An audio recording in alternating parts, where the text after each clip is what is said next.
Assalamualaikum warahmatullahi wabarakatuh. Perkenalkan, nama saya Anissa. Saya pertama kali mu'alaf itu di Desember 2018. Perjalanan saya menjadi mu'alaf itu berawal dari keinginan saya melihat lingkungan sekitar saya rata-rata adalah muslim. Jadi saya merasakan Islam itu nyaman bagi saya itu ketika bulan Ramadan, dimana setiap bulan puasa saya melihat teman-teman saya berkumpul dengan keluarganya seperti buka puasa, sholat tarawih, dan lebaran itu kayaknya menyatu dengan keluarganya. Tapi setelah saya bedakan dengan agama saya, dengan hari raya Natal, itu jauh sekali bedanya. Jadi itu yang bikin saya, oh ternyata Islam kekeluargaannya dapet ya, terus bikin saya tenang. Dan yang bikin saya mantap untuk masuk Islam adalah ketika saya mendengar suara takbir pada malam takbiran. Allahu Akbar, Allahu Akbar, Allahu Akbar.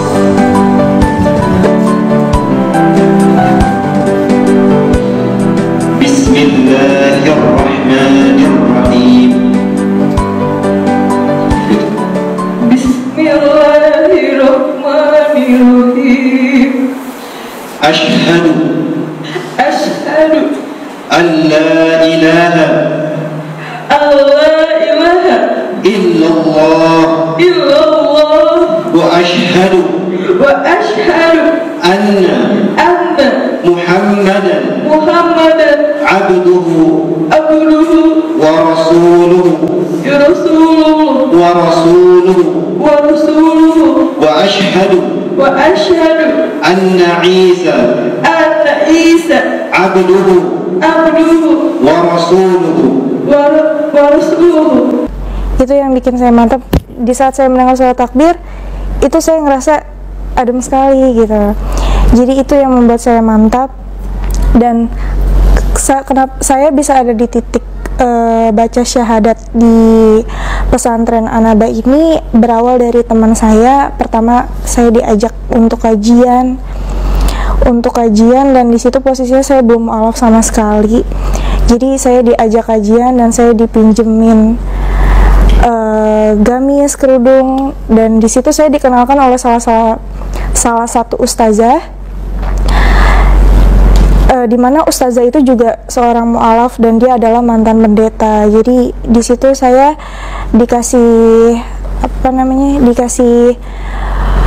pencerahan masuk Islam tuh seperti ini, jadi mu'alaf tuh seperti ini. Dan di hari itu setelah saya pulang kajian, di situ saya memantapkan diri, oh saya harus mu'alaf, saya bisa mu'alaf seperti ustazah ini gitu. Jadi dari situ saya dikenalkan oleh ustazah yang mantan pendeta ini untuk ke pesantrennya Ustadz Nababan. Jadi dari situ saya dibawa ke sini langsung. Cuman waktu itu Ustadz Nababan sedang berhalangan hadir, jadi saya disahadatkan oleh Ustadz Iwan. Jadi saya sebelum disahadatkan, saya dibimbing dulu, dikasih arahan seperti ini, untuk menjadi mu'alaf. Terus seperti ini konsekuensinya dari keluarga, dari lingkungan, dan dari situ setelah saya diberi nasihat, arahan, di situ saya semakin memantapkan diri untuk menjadi mu'alaf. Saya mu'alaf setelah sholat asar. Jadi sehabis kita sholat asar, saya di situ mulai untuk membaca syahadat di musola.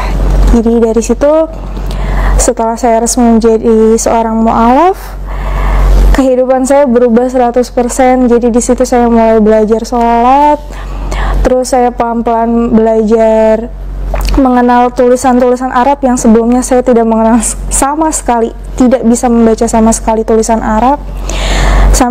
Sampai detik ini saya masih proses belajar. Perbedaan sebelum dan sesudah saya menjadi mu'alaf itu sangat jauh beda. Jadi dimana ketika saya merasa banyak masalah, saya lari ke sholat. Alhamdulillah setelah saya menjadi mu'alaf, memang faktor yang bikin sedih itu adalah di keluarga, karena di keluarga saya sama sekali 100% itu non muslim. Jadi benturan semua, ocehan, caci maki semua saya dapatkan dari keluarga. Dari situ saya dibilang anak durhaka, anak tidak tahu diri, anak tidak tahu diuntung, sampai pada akhirnya saya diusir dari rumah. Di situ saya mencoba untuk tetap bertahan hidup. Terus alhamdulillah saya juga sudah mendapatkan kerjaan yang baik, dan saya sekarang hidup sendiri.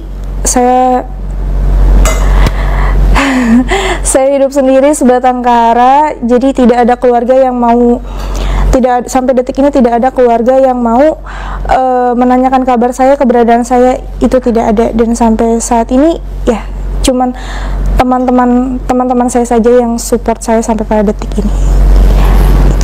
Itu pengalaman saya sampai bisa jadi mu'alaf sampai seperti ini. Tapi alhamdulillah Allah ngasih saya orang-orang baik, orang-orang yang tulus buat saya, karena saya percaya Allah tuh pasti nunjukin jalan yang terbaik, pasti buka jalan buat orang-orang yang percaya sama Allah gitu aja sih. Itu pengalaman saya sebelum dan sesudah menjadi mu'alaf. Alhamdulillah Allah ngasih hidayah yang begitu luar biasa, karena awalnya saya ragu, tapi Allah mantapin diri. Berawal dari ikut kajian itu sampai dipertemukan oleh seorang mantan pendeta dan dikasih jalan untuk ada di Anaba ini, itu luar biasa. Itu sih pengalaman saya sampai ada di detik ini.